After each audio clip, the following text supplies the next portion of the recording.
mengenai latar belakang tema ini. Akuntansi tidak hanya tentang proses pencatatan dalam laporan keuangan, tetapi juga merupakan sebuah disiplin yang memiliki dasar teori. Cara akuntansi berfungsi sebagai kerangka konseptual untuk memahami, menganalisis, dan mengevaluasi praktek akuntansi. Terdapat dua pendekatan utama dalam pengembangan teori akuntansi. Yang pertama, positive accounting theory. Secara singkat ini menjelaskan dan memprediksi realitas. Kemudian yang kedua, normative accounting theory, menetapkan bagaimana seharusnya praktek dilakukan. Kedua pendekatan ini lahir dari konteks sejarah dan merupakan epistemologi akuntansi. Normative accounting theory (NAT) adalah teori yang memberikan rekomendasi normatif tentang bagaimana akuntansi seharusnya dilakukan. Ia menyusun pedoman berdasarkan nilai-nilai manajemen untuk mencapai keadilan, transparansi, dan informasi. Karakteristik yang pertama bersifat preskriptif, yang kedua berdasarkan pada logika deduktif dan argumentasi konseptual. Yang ketiga bertujuan membentuk standar dan kebijakan akuntansi yang ideal, dan yang terakhir tidak selalu berdasarkan data yang empiris, melainkan pada pertimbangan rasional. Selanjutnya yaitu contoh penerapan NAT. Yang pertama yaitu usulan agar nilai wajar atau fair value digunakan dalam pengukuran aset agar laporan keuangan mencerminkan nilai yang relevan dan aktual bagi pengguna. Yang kedua yaitu teori tentang pemulihan lingkungan sebagai bagian dari tanggung jawab sosial perusahaan. Selanjutnya yaitu kelebihan dan kekurangan NAT. Kelebihannya yang pertama yaitu menawarkan visi ideal tentang praktik akuntansi. Yang kedua yaitu memberikan kerangka etis sebagai penyusunan standar. Yang ketiga yaitu cocok sebagai dasar perumusan kebijakan dan standar akuntansi seperti IFRS dan GAAP. Selanjutnya yaitu kekurangan. Yang pertama ada tidak berbasis data empiris, sulit diverifikasi. Yang kedua yaitu rentan terhadap bias subjektif. Yang ketiga yaitu kurang jelasnya praktik nyata.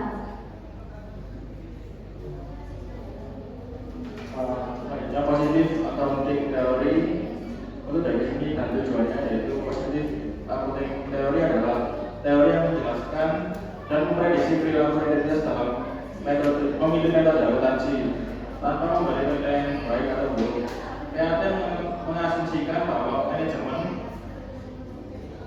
pertindak rasional dan praktik akuntansi dipilih berdasarkan kepentingan kontraktual, ekonomi, dan politik.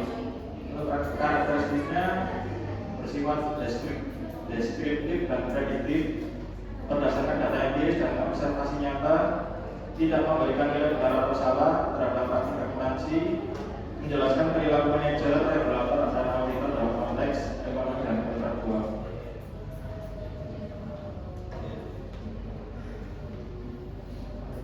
Contoh penerapan PAT yaitu yang pertama adalah penggunaan metode akuntansi aktual versus kas disesuaikan dengan kepentingan manajemen. Yang kedua adalah kemampuan pendapatan menentukan atau tidak mempengaruhi produksi.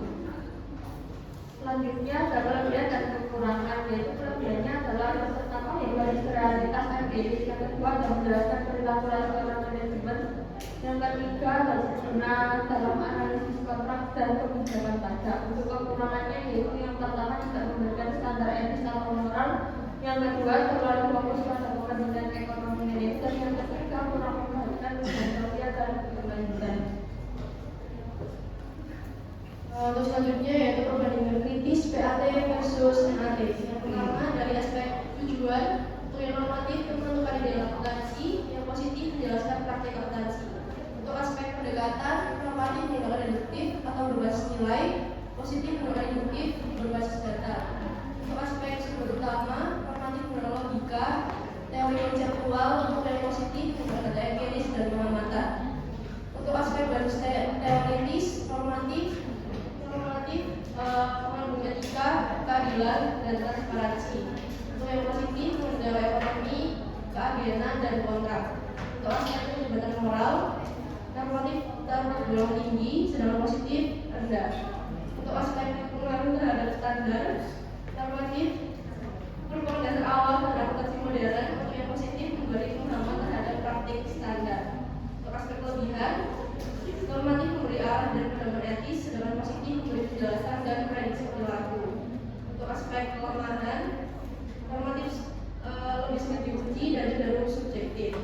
positif, tidak memberi panduan moral atau ideal. Terus yang pengamatan moral dan relevansi. Yang pertama, normatif dalam konteks negara. Munculnya akuntansi keberlanjutan, pelanggaran ISG, environmental, social media, governance. Yang kedua, IFRS dan MASB. Masih menggunakan kerangka normatif seperti relevasi, faithful representation. Terus yang positif dalam dunia bisnis modern, yang pertama digunakan untuk memprediksi reaksi pasar terhadap laporan laba. Yang kedua menjadi dasar dalam desain kontrak manajemen dan mekanisme pengawasan keuangan.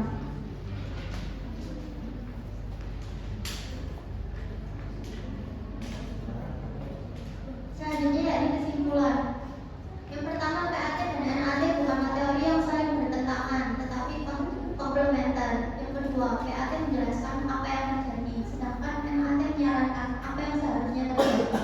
Yang ketiga, keduanya penting dalam pengembangan standar akuntansi yang efisien, adil, dan relevan. Dan yang terakhir, akademisi, regulator, dan praktisi perlu memahami keduanya agar dapat menyeimbangkan realitas praktik dan prinsip etis. Sekian, apa ada pertanyaan?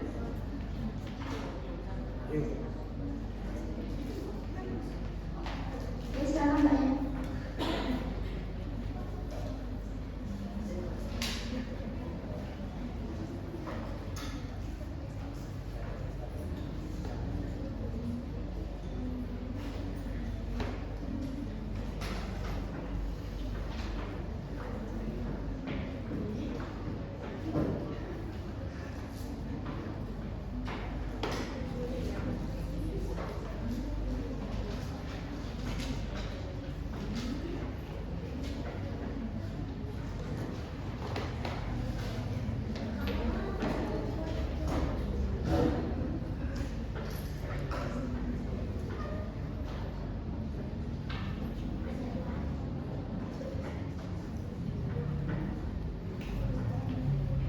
Namanya siapa?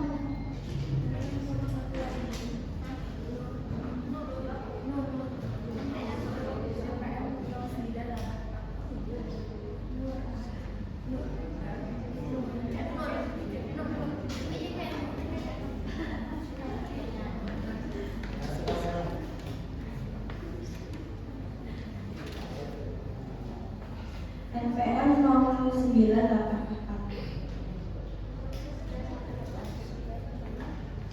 Pertanyaannya, menurut kelompok kalian,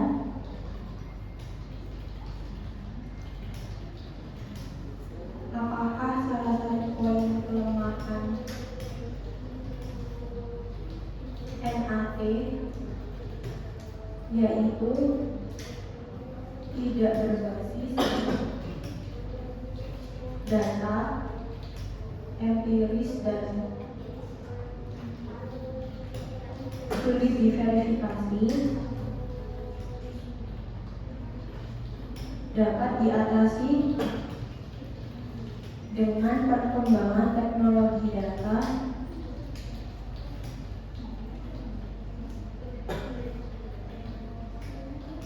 saat ini, dan jika bisa berikan contohnya.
Siapa pertanyaan?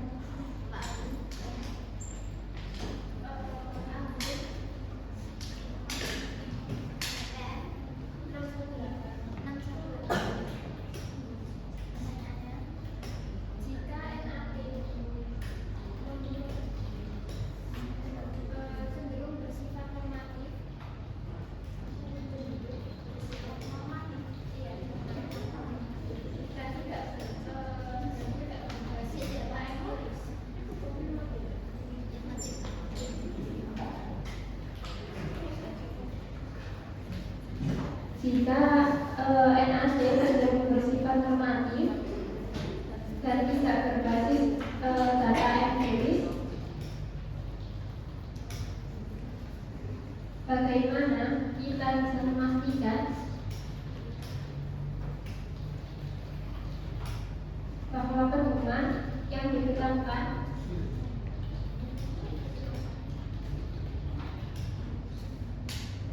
benar-benar relevan dalam praktik yang nyata. Yang nyata.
Di sini saya akan menjawab pertanyaannya Kak Nur, yaitu menunjukkan kelompok kalian apakah salah satu poin kelemahan NAT yaitu tidak berbasis data empiris dan sulit diverifikasi.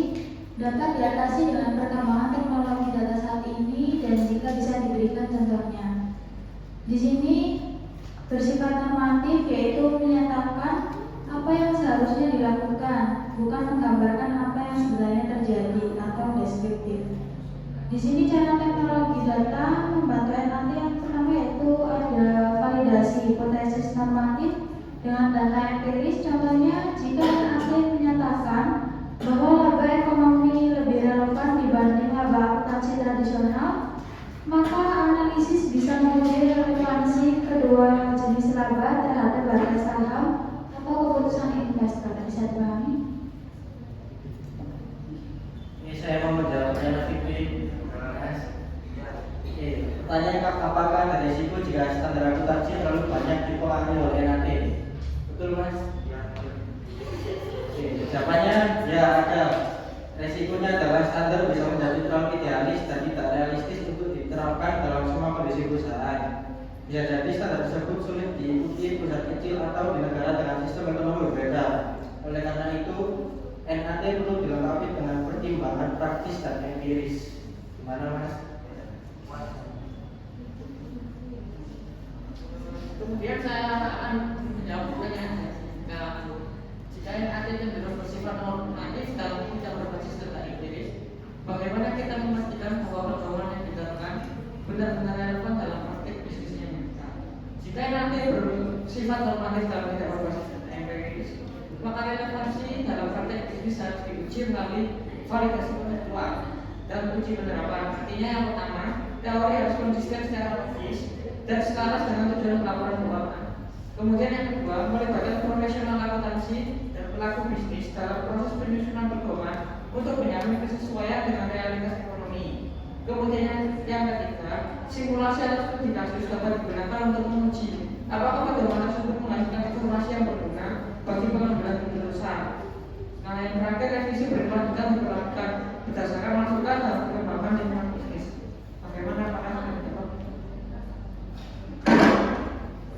Selanjutnya saya akan menjawab pertanyaan dari Afrika. aspek etika dalam laporan keuangan? Jawabannya iya, karena ada beberapa tujuan. Yang pertama, tujuan laporan keuangan yaitu untuk kesejahteraan pengguna, di mana laporan keuangan harus memberi informasi yang jujur dan berguna, terutama bagi investor, kreditur, dan pemangku kepentingan lain. Ini adalah pertimbangan etis. Yang kedua, normatif sama dengan menentukan standar yang ideal, di mana standar ideal tidak bisa hanya mengutamakan efisiensi atau manfaat ekonomi, tapi juga harus mempertimbangkan apa yang adil atau benar secara moral. Yang ketiga, untuk menghindari manipulasi dan penyalahgunaan, di mana jika teori normatif tidak dilandasi dengan etika, maka standar yang dianggap benar bisa justru dimanfaatkan untuk menutupi kepentingan tertentu. Bagaimana, Rika?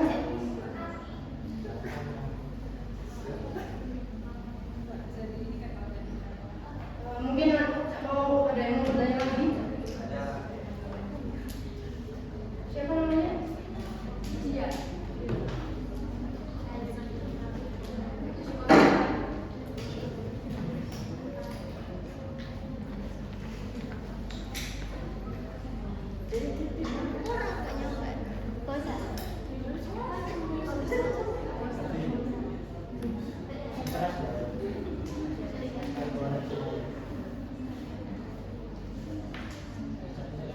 Jelaskan bagaimana konflik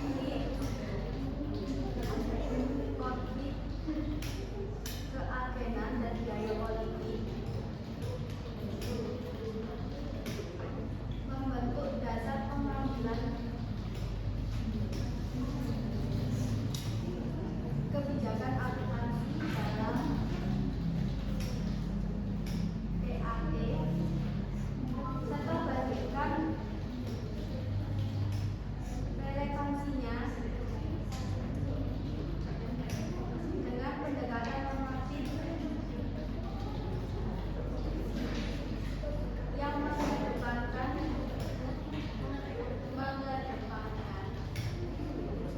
kepentingan publik.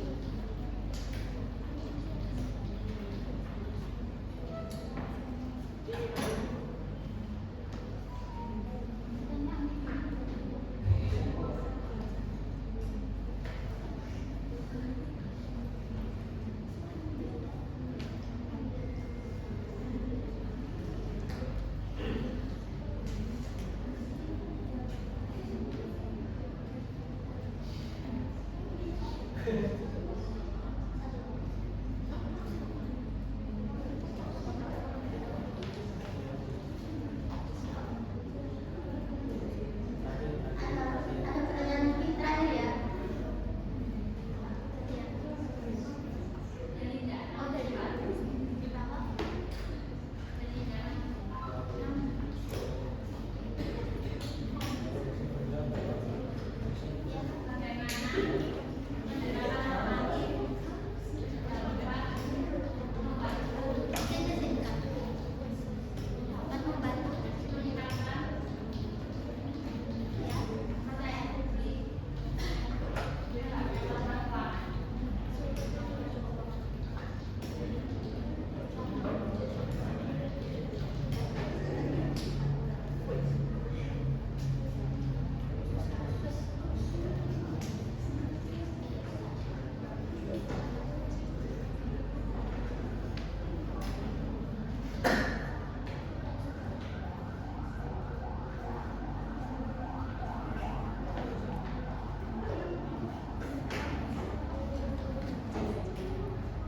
Saya akan menjawab pertanyaan dari Mbak.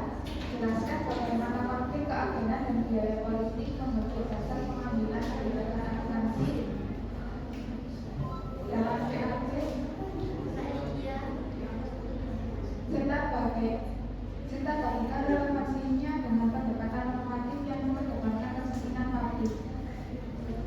Konflik keagenan dan biaya politik membentuk dasar pemilihan kebijakan akuntansi dalam PAT dengan fokus pada kepentingan ekonomis pelaku bisnis. Namun pendekatan normatif penting sebagai penyeimbang karena mendorong akuntansi yang adil, transparan, dan berpihak pada kepentingan publik. Dalam praktiknya, pembuat standar akuntansi seperti IESP perlu memahami realitas PAT, tetapi berpijak pada nilai normatif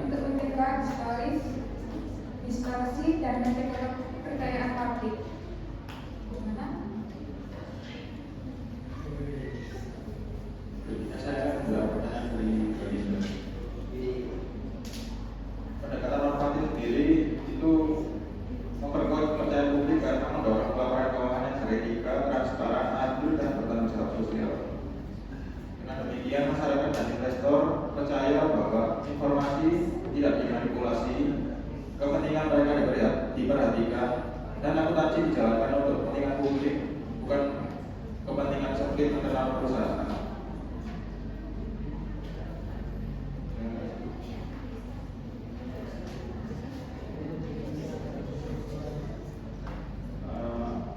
Sekian presentasi dari kelompok kami, kurang lebihnya saya mohon maaf.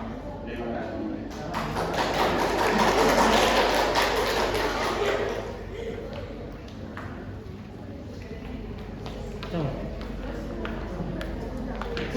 Ini apa lah?